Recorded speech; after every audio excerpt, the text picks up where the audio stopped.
El momento exacto en que todo empezó a desmoronarse fue una tarde de jueves en la estación de Atocha. La vi desde el otro andén. No me había visto aún. Llevaba esa falda verde que, según ella, solo usaba conmigo porque decía que resaltaba el color de sus ojos. Mentira. No era por mí. Esa falda no era para mí. Y lo supe porque no estaba sola. Estaba con él. No lo conocía aún, pero por cómo la miraba, no con descaro, sino con esa familiaridad silenciosa que solo existe cuando ya hubo piel, supe que había algo entre ellos. Ella se reía, se tocaba el pelo, le puso la mano en el brazo como quien lo hace por costumbre. Y luego, cuando subieron al tren juntos y se sentaron frente a frente, con las rodillas rozándose, bajé la vista.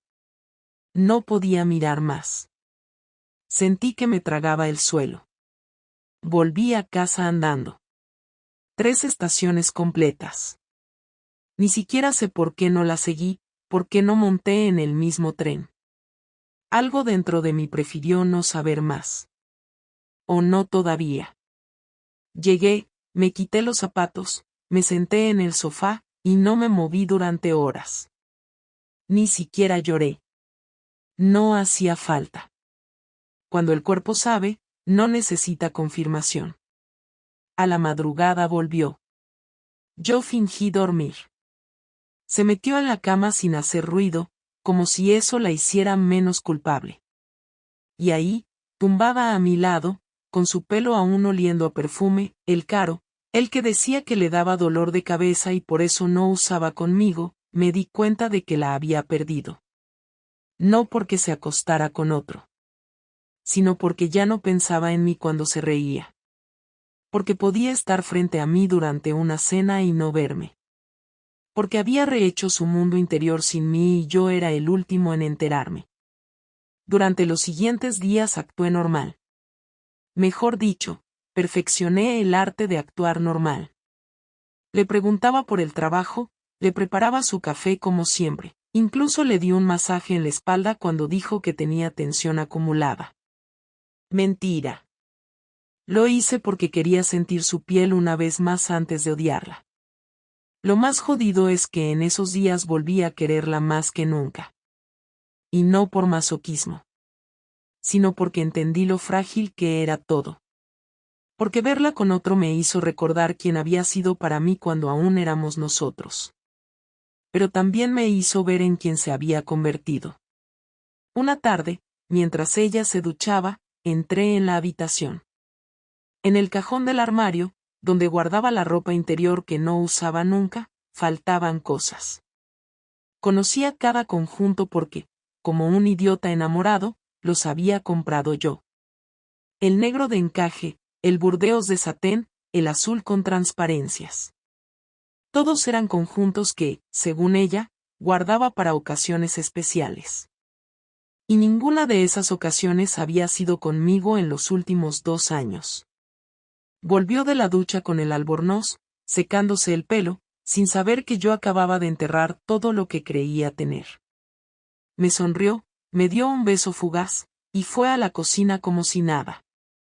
Esa noche hice el amor con ella. O mejor dicho, fingí hacerlo. Ella creyó que era un reencuentro, que por fin habíamos recuperado algo perdido. Yo solo quería ver si aún podía hacerle temblar como antes. No lo logré. Estaba con ella, dentro de ella, pero sus ojos estaban cerrados, y su respiración era la de alguien que no estaba ahí. Quizá nunca más lo estaría. No dije nada. No al día siguiente. Ni el siguiente. Porque no tenía pruebas. Solo intuiciones, gestos, silencios. Y me prometí a mí misma no decirle nada hasta que pudiera destruirla con algo más que su perfume y su falta de ganas. Y así empezó todo. No el engaño, porque eso ya llevaba tiempo. Sino mi caída. Mi transformación.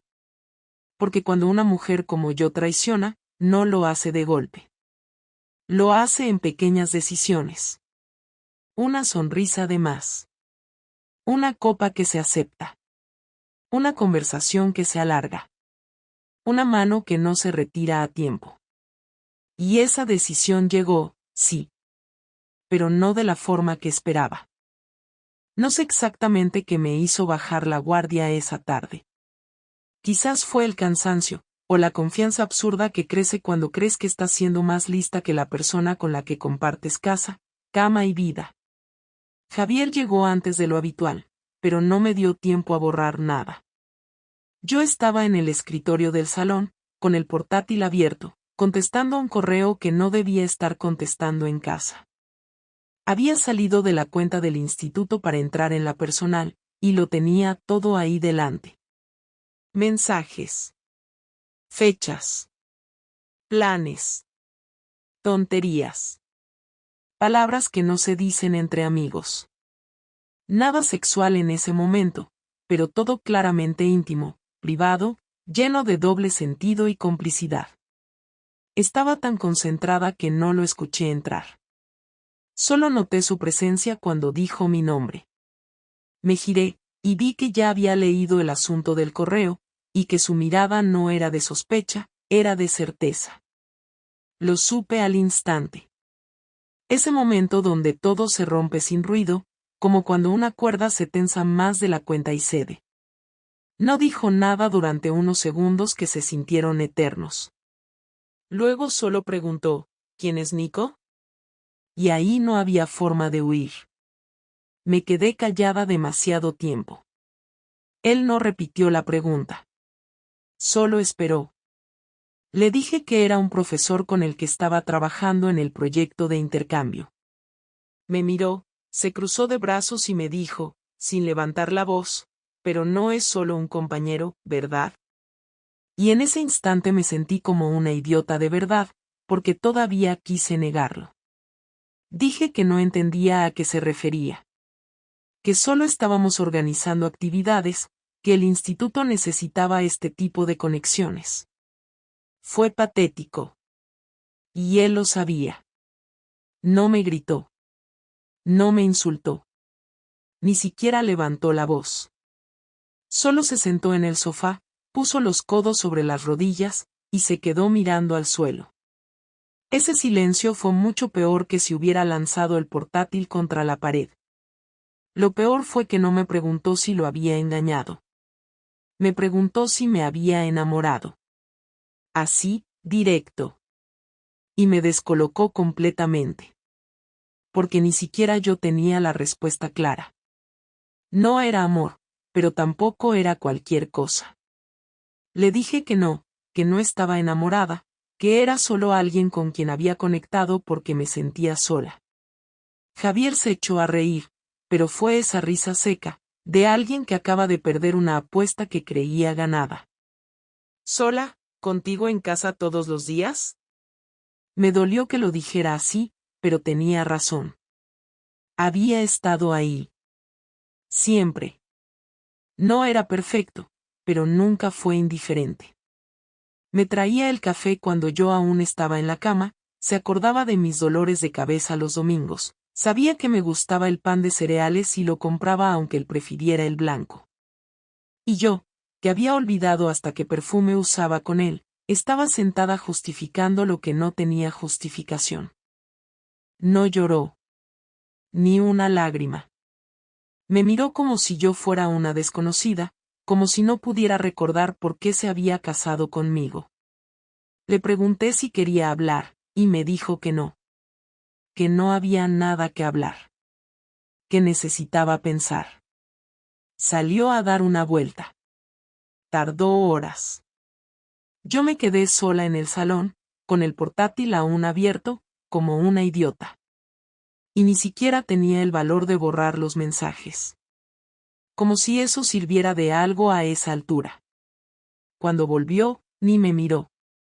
Fue directo al dormitorio, se duchó, cenó solo. Dormimos en la misma cama, pero parecía que había una pared entre nosotros. Yo no dormí. Pensé en irme de casa esa misma noche. Pero no sabía ni a dónde. Tampoco quería dejarlo todo así, tan a lo bruto. Al día siguiente se levantó antes de que sonara el despertador. Se vistió sin hacer ruido, dejó su taza en el fregadero y salió sin decir una palabra. Estuvo así una semana. Silencio total. No era agresivo, pero tampoco amable. Me hablaba solo lo justo. ¿Has comprado leche? ¿Dónde están las llaves del coche? Ni una palabra más. Me estaba castigando con indiferencia, y funcionaba. Porque nada duele más que ser invisible para quien antes te miraba como si fueras el centro de su vida. El jueves siguiente, al volver del instituto, me encontré con una caja en el salón. No era una maleta, era una caja de cartón, como las que se usan para mudanzas. Dentro, había fotos nuestras, algunas camisetas suyas, una bufanda que le regalé en nuestro primer invierno juntos, una libreta con dibujos míos que hice cuando iba a clases de acuarela los domingos, y una carta. No una nota. Una carta escrita a mano, con mi nombre arriba.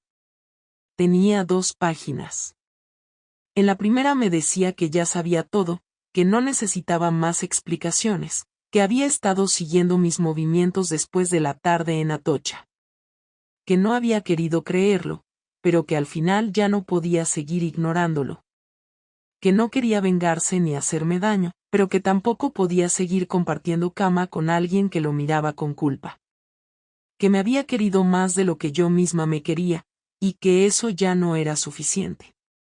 En la segunda página me decía que se iba a quedar con su hermana unos días, que pensaba buscar un abogado, y que le gustaría que yo saliera de casa durante ese tiempo. Que era lo mínimo que podía hacer después de haber roto todo lo que habíamos construido. Me senté con la carta en las manos y no supe qué hacer. No lloré, otra vez. Me quedé inmóvil. Sabía que había cruzado una línea, pero no imaginé que él fuera a reaccionar así, con esa mezcla de precisión y frialdad. No me gritó, no me insultó, no me humilló. Me desmanteló en silencio, con datos, con actos. Y eso fue infinitamente peor. Porque cada gesto suyo me decía que yo no valía ya nada para él. Que había dejado de ser su mujer y que, además, ya no merecía ser tratada como una persona querida. Solo como una más. Como una desconocida. No sé por qué me quedé en casa esa noche.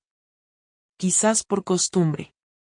Pero al día siguiente hice la maleta, metí lo justo, y me fui a casa de mi prima en Huesca. No sabía si quería volver, si podía arreglar algo, si siquiera valía la pena intentarlo. Me sentía perdida. No solo por haber destruido mi matrimonio, sino por la forma en que lo había hecho. Sin escándalos, sin explosiones. Lo maté poco a poco, con descuidos, con miradas hacia otro lado, con mensajes tontos y decisiones cobardes. Y ahora, por fin, él lo sabía todo. Estuve en Huesca 4 días. Mi prima me ofreció quedarme el tiempo que necesitara, pero no podía soportar su mirada, esa mezcla de lástima y desaprobación disimulada. No decía nada directamente, pero cada vez que intentaba contarle lo que había pasado, su forma de escucharme sin responder ya era suficiente. Me sentía como una adolescente que había hecho una estupidez y esperaba que alguien le dijera cómo arreglarla. Al 5.º día, decidí volver a Zaragoza. No porque supiera qué decirle a Javier, sino porque no quería dejar que todo se decidiera sin mí. Era mi matrimonio, y aunque lo había estropeado, todavía era parte de él. Llegué un martes por la tarde, con la maleta en una mano y el estómago encogido.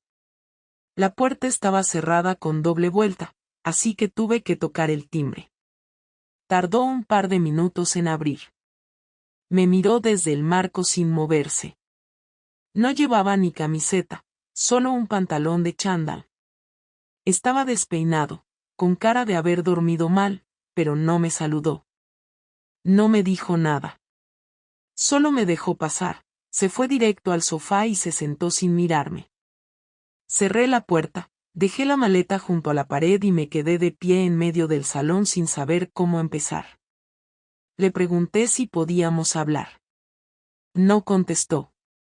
Solo se sirvió un vaso de agua, lo bebió de golpe y me miró por primera vez. Me dijo que no tenía nada que decirme, que ya había hablado conmigo en la carta y que cualquier cosa que dijera ahora sería para justificarme. Le dije que no iba a justificarme, que solo necesitaba hablar. No por él, por mí. Entonces se levantó, me miró directamente a la cara y me dijo que hablara, pero que no esperaba que eso cambiara nada. Empecé con lo obvio. Que no tenía excusas, que sí, lo había engañado, pero que no había sido algo premeditado, que no había salido de casa buscando eso. Me escuchó sin interrumpir. Ni siquiera movía un músculo. Me dolía más su calma que cualquier grito. Le conté cómo empezó, cuándo, qué había sentido, incluso lo que no sentí. Le dije que no lo amaba a Nico, que no era eso. Que fue una mezcla de rutina, de sentirme apagada, de dejarme llevar. Que no fue por maldad. Cuando terminé de hablar, me miró fijamente durante varios segundos que parecieron horas. Y entonces habló por primera vez en serio desde que todo explotó. Me dijo que me creyó durante muchos años. Que había confiado en mí incluso cuando notaba que algo no iba bien. Que todos tenemos etapas malas, que todos nos distanciamos a veces, pero que él pensaba que al final siempre volvíamos. Que no me exigía pasión diaria, ni locuras, ni novedades. Solo honestidad. Me dijo que si le hubiera dicho en algún momento que estaba cansada, que necesitaba un cambio, que no se sentía querida, lo habría aceptado. Que le habría dolido, pero lo habría entendido. Pero que lo que no podía perdonarme era que hubiera vivido conmigo como si nada, mientras tenía otra vida detrás. Me dijo que eso era crueldad, no error. Que lo que había hecho no era una aventura, sino una traición larga, consciente, silenciosa. Le dije que no había sido tan así, que yo también me sentía mal, que me costaba mirarlo a la cara muchas veces, que no sabía cómo salir de ahí sin romperlo todo. Me miró y me preguntó, ¿y si yo hubiera hecho lo mismo, si yo hubiera tenido a otra, pero seguía preparándote el café, sonriéndote los domingos, preguntándote si querías ver una serie juntos? ¿Te habría parecido aceptable porque me sentía vacío? No supe qué contestar. Porque tenía razón. Yo no lo habría perdonado. Entonces se acercó a la mesa, sacó un sobre del cajón y lo puso frente a mí. Me dijo que era el contacto de un abogado, que ya había empezado el trámite, pero que quería hablarlo conmigo antes de tomar decisiones definitivas. Me dijo que no quería venganza ni humillarme, que no iba a contarle a nadie lo que había pasado, ni a mi familia ni a la suya. Que no quería eso. Solo quería cerrar esta etapa sin odio, pero sin seguir siendo mi segundo plato. Que no pensaba estar al lado de alguien que ya lo había elegido a otro, aunque fuera por poco tiempo. Le dije que no quería divorciarme, que quería arreglarlo. Me contestó que eso era fácil de decir cuando una se da cuenta de que lo va a perder todo. Que no se arregla lo que ya se rompió por voluntad propia.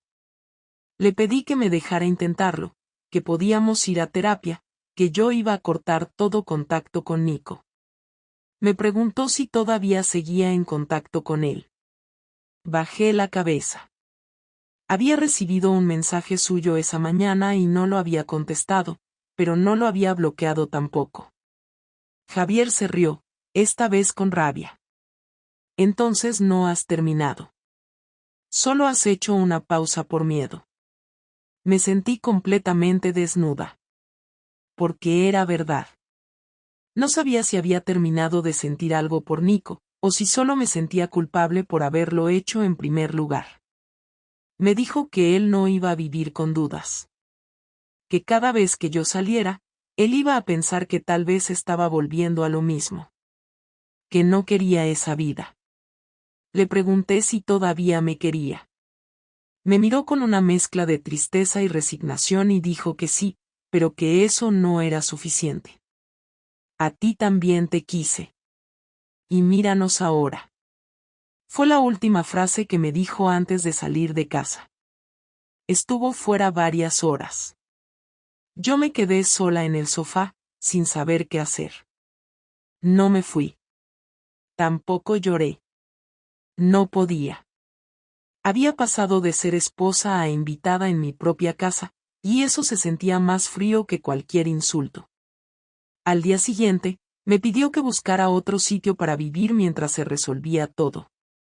Me ofreció ayudarme con la mudanza si lo necesitaba, como si eso compensara todo.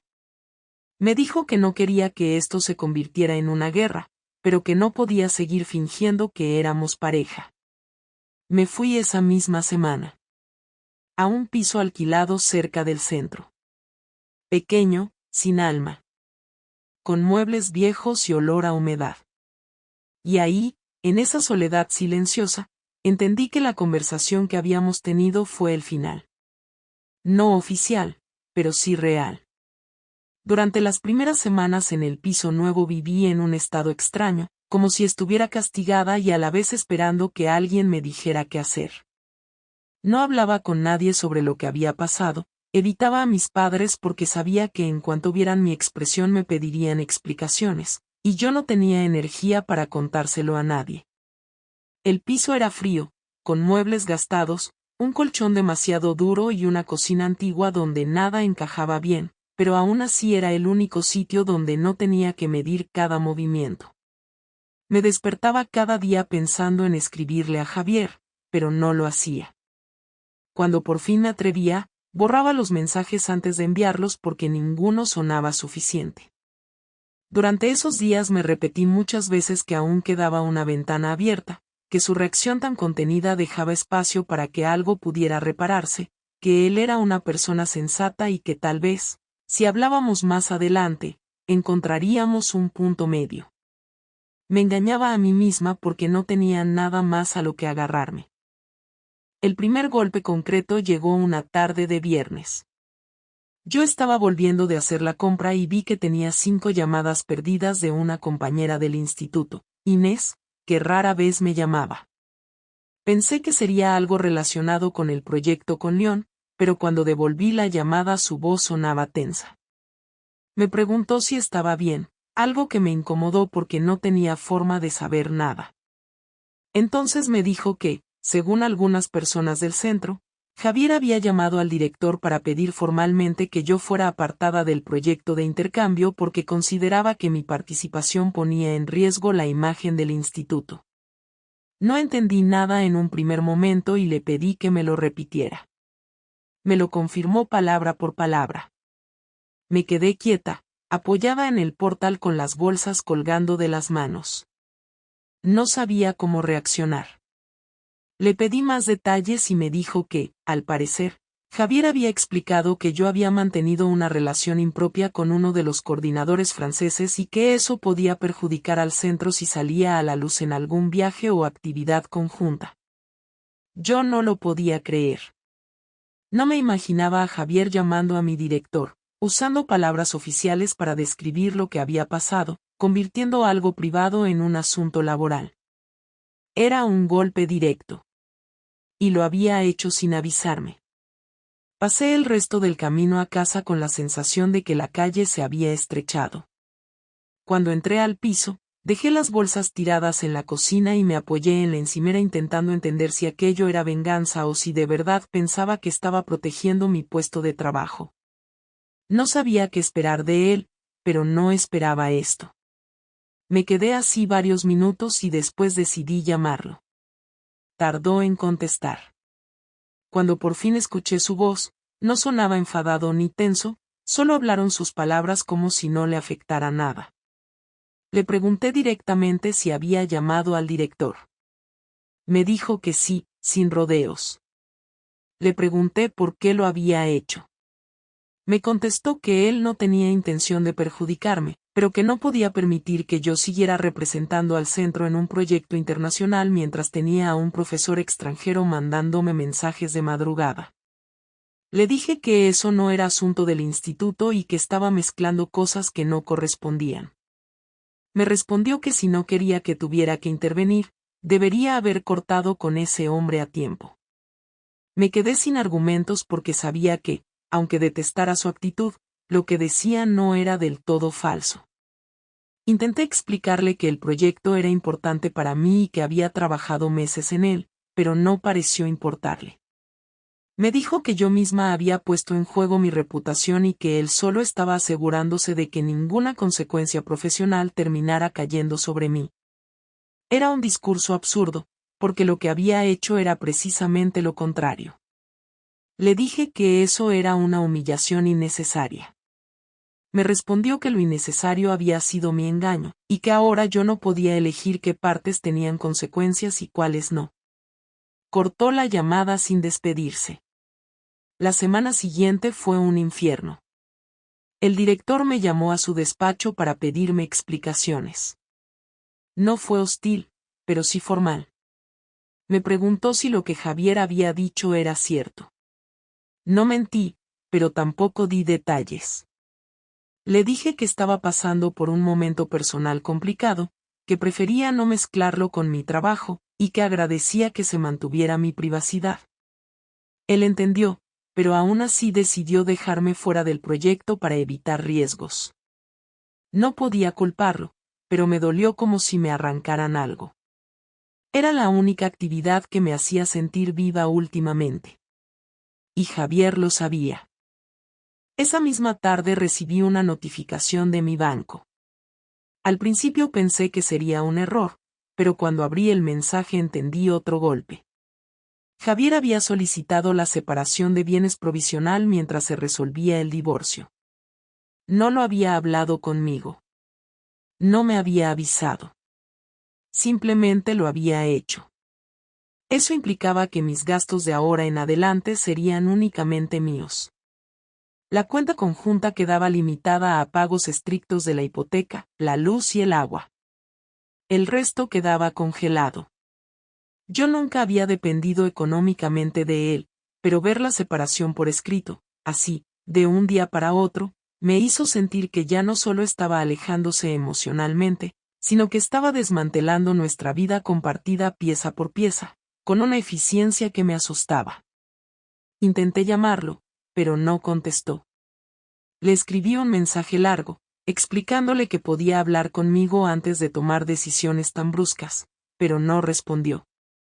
Me quedé mirando el teléfono durante horas esperando un ok, un luego hablamos, cualquier cosa que me hiciera sentir que aún existía.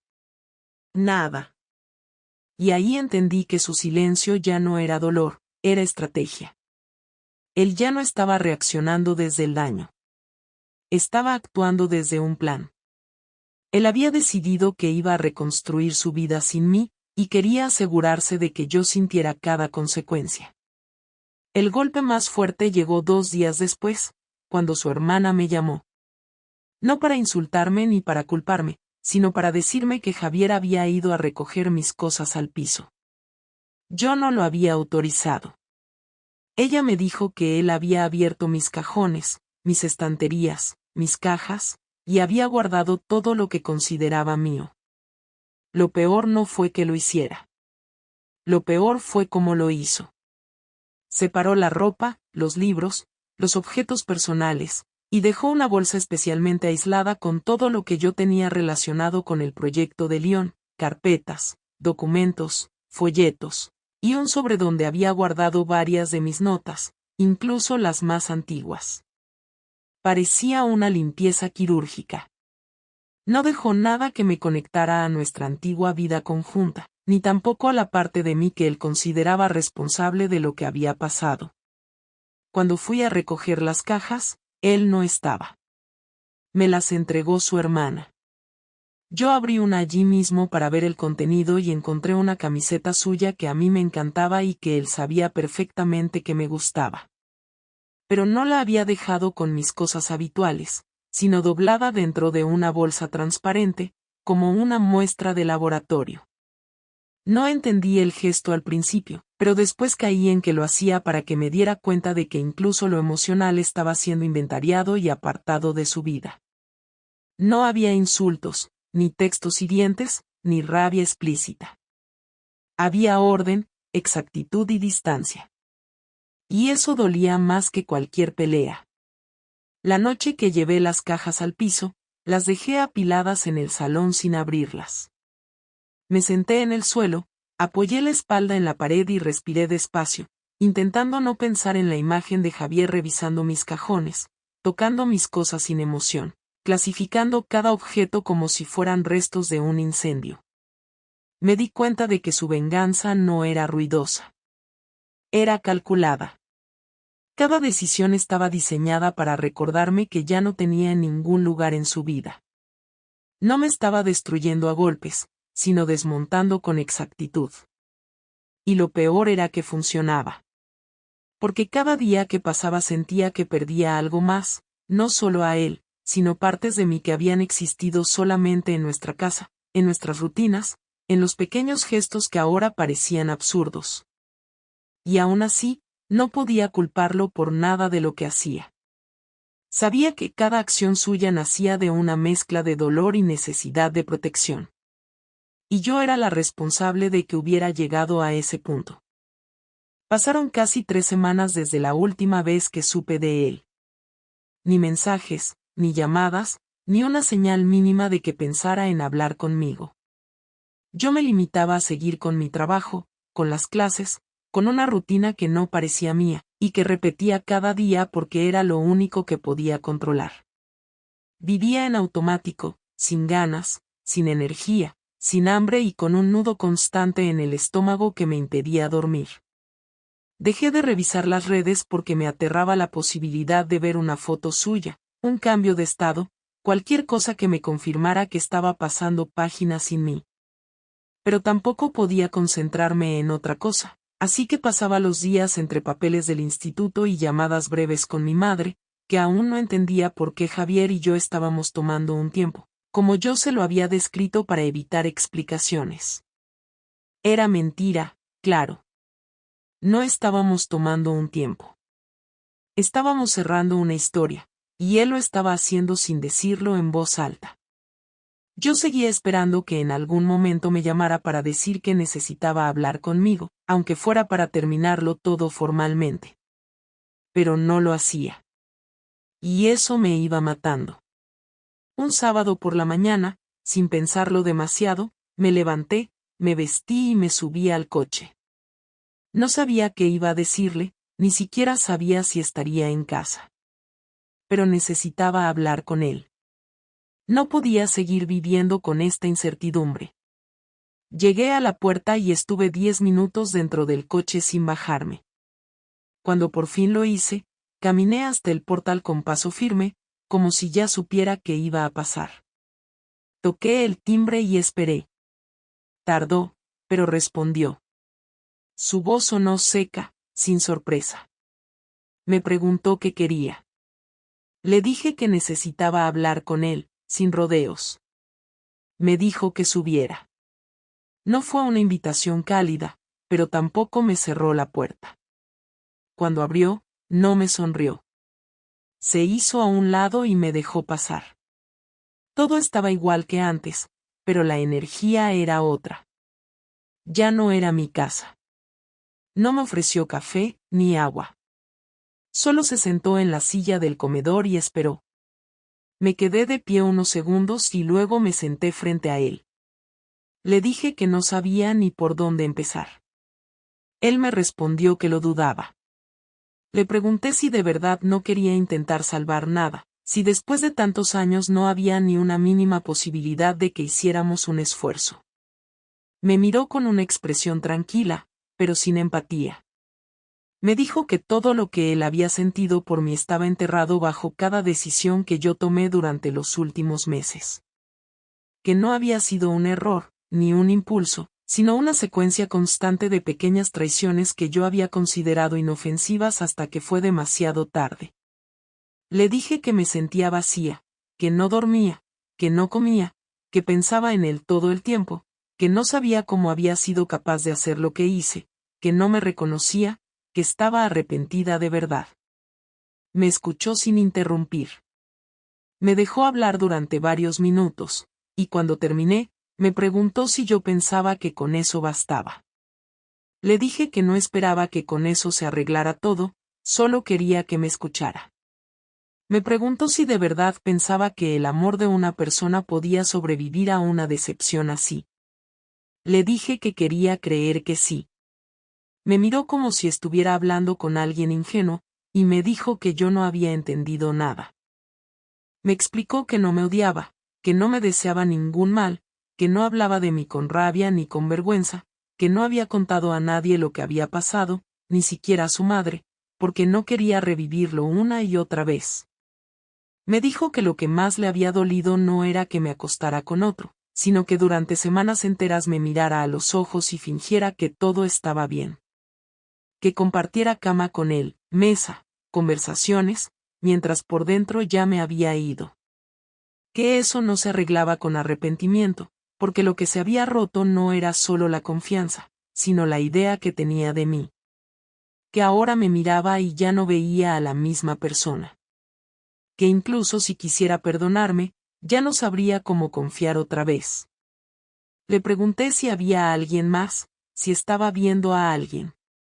Me miró sorprendido, como si no esperara que me atreviera a preguntar eso, y me dijo que no le interesaba empezar nada con nadie porque aún estaba digiriendo lo que había pasado. Pero que sí tenía claro que no quería volver conmigo. Le pregunté si quedaba algo que pudiéramos hacer para cerrar esto bien. Me dijo que sí, que hablar del divorcio con calma, sin abogados que nos enfrentaran, sin conflictos por el piso o por los muebles, que él quería que esto se terminara con la misma serenidad que había intentado mantener durante todo el proceso. Que no quería broncas, ni reproches, ni discusiones absurdas. Le dije que me parecía justo. Me dolía aceptar que ya no había nada más que discutir, que todo lo que nos unía ahora eran papeles, cuentas y recuerdos, pero entendía que seguir alargando lo inevitable solo iba a hacernos daño. Antes de irme, le pregunté si podía abrazarlo. Tardó en contestar, pero finalmente asintió. Me acerqué, lo abracé con fuerza y cerré los ojos. No respondió al principio, pero luego levantó los brazos y me rodeó con una suavidad distante. Fue un abrazo sin emoción, pero no vacío. Fue el tipo de abrazo que se le da a alguien que alguna vez fue importante y ya no lo es. Cuando me separé, no pude evitar llorar. No hice escándalo, pero las lágrimas salieron solas. Me limpié rápido y le di las gracias. Me dijo que esperaba que encontrara algo de paz en todo esto. Y fue todo. Salí del piso y bajé por las escaleras porque no quería compartir el ascensor con nadie. Esa noche dormí en silencio. No dormí bien, pero al menos no me desperté con la ansiedad habitual. Sentí que ya no tenía nada más que esperar de él, ni buenas noticias, ni mensajes, ni un cambio de opinión. Esa era la última vez que íbamos a hablarnos cara a cara como pareja. Lo sabía. Y, aunque me dolía, también me daba una claridad que no había tenido en semanas. Habíamos terminado. No con una pelea, ni con gritos, ni con portazos, sino con una conversación civilizada donde él me dejó claro que el amor no siempre sobrevive a ciertas decisiones, y que por mucho que una parte de mí aún lo amara, no tenía derecho a pedirle que siguiera cargando con las consecuencias de mis actos. Han pasado 2 meses desde aquella última conversación y todavía hay días en los que me despierto con la sensación de que todo fue una pesadilla y que voy a encontrar a Javier a mi lado, con su forma tranquila de preparar el desayuno sin hacer ruido, con su manera de dejarme el café servido aunque no supiera si yo me iba a levantar temprano o no. Pero no es así.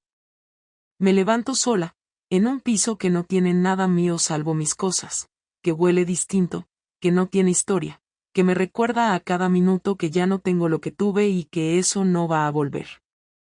Intenté mantenerme ocupada, acepté más horas en el instituto, me ofrecí para reemplazos en otros turnos, incluso me anoté a un curso online que no necesitaba, todo con tal de no estar demasiado tiempo sola, porque cuando estoy sola me vienen todos los pensamientos que no quiero tener.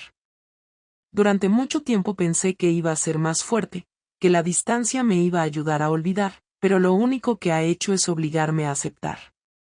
No se trata de superarlo rápido, Se trata de entender que no todo tiene arreglo y que hay cosas que cuando las rompes ya no tienen forma de volver a ser lo que eran, por más que uno quiera o intente. He borrado el número de Nico. No porque piense que así se cierra lo que pasó, sino porque ya no tiene sentido.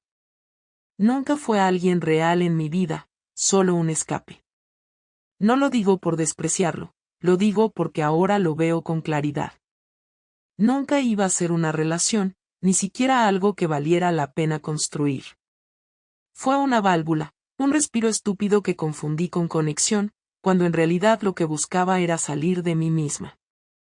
Nico no tenía lugar en mi mundo, ni yo en el suyo. Nos encontramos en un momento donde necesitábamos sentir algo diferente, y eso fue todo. No fue amor, no fue pasión, no fue nada duradero. Fue una forma de perderme que tuvo consecuencias demasiado altas. Hace unas semanas firmamos los papeles. Nos reunimos en el despacho de la abogada de Javier. Todo fue rápido. Ella fue cordial, profesional. No hubo discusiones. Yo no pedí nada, no reclamé nada. No porque me diera igual, sino porque no quería estirar algo que ya estaba decidido. Quería que todo se cerrara en paz, si eso era posible. Cuando terminamos de firmar, nos dimos la mano. Ni un abrazo, ni una despedida sentimental. Solo un apretón de manos entre dos personas que, durante más de una década, compartieron una vida y ahora se decían adiós como si hubieran hecho un trato comercial. Me dolió, pero también lo entendí. Él no quería ninguna grieta emocional por donde yo pudiera volver a meterme. No quería dejarme abierta ninguna puerta. No le guardo rencor por eso. Tenía todo el derecho a cuidarse de mí. Desde entonces no hemos vuelto a hablar. No sé si ha conocido a alguien, no sé si está saliendo con alguien, no sé si piensa en mí alguna vez.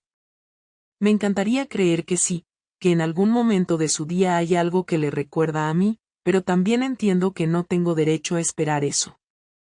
Yo rompí el acuerdo, yo fui la que cruzó la línea. Él solo reaccionó a lo que yo provoqué. No es víctima de nada, pero tampoco es culpable de nada. Lo que hizo después fue poner límites y defenderse, y eso ahora me parece hasta lógico.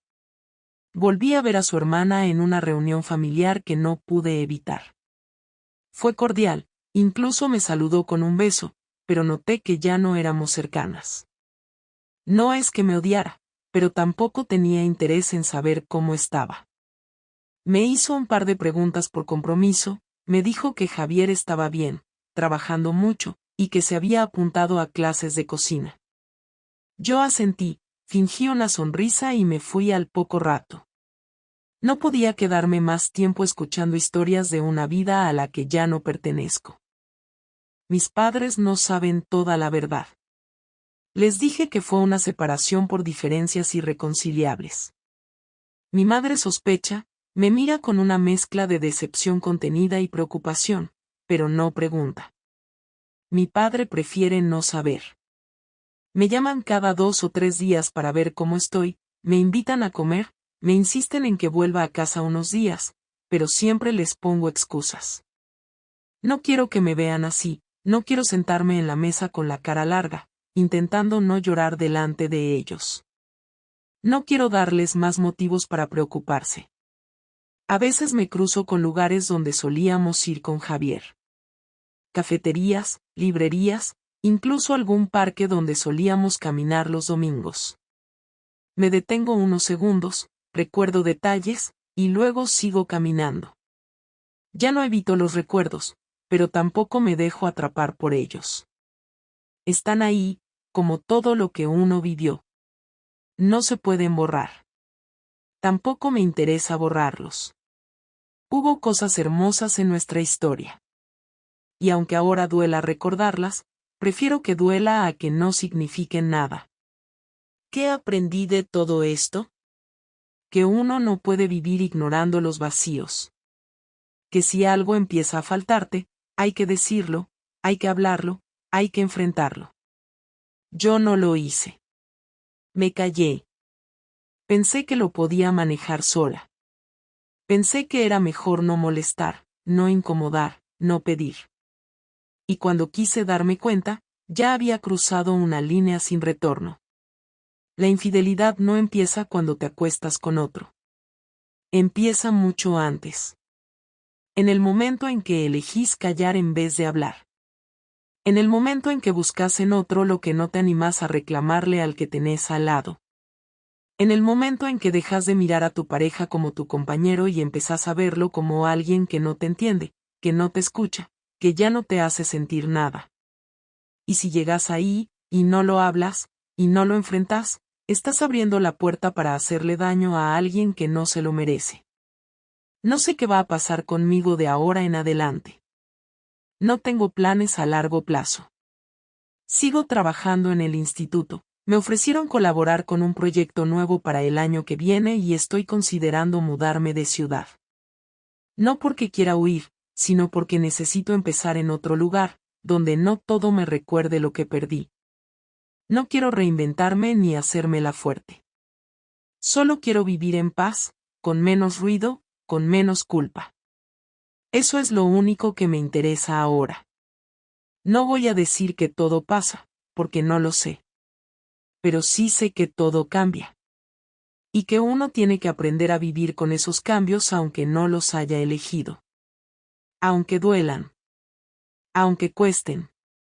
Hoy me toca vivir con las consecuencias de mis decisiones. Nadie más tiene la culpa. Y aunque me duela aceptar que ya no tengo a Javier, también sé que lo que tenía con él lo perdí yo sola. Él me quiso bien. Me cuidó. Me respetó. Y yo no supe cuidar eso. No me odia. Pero tampoco me quiere. Y con eso tengo que aprender a vivir. Y eso es lo que pienso hacer. No porque sea fácil, sino porque no me queda otra.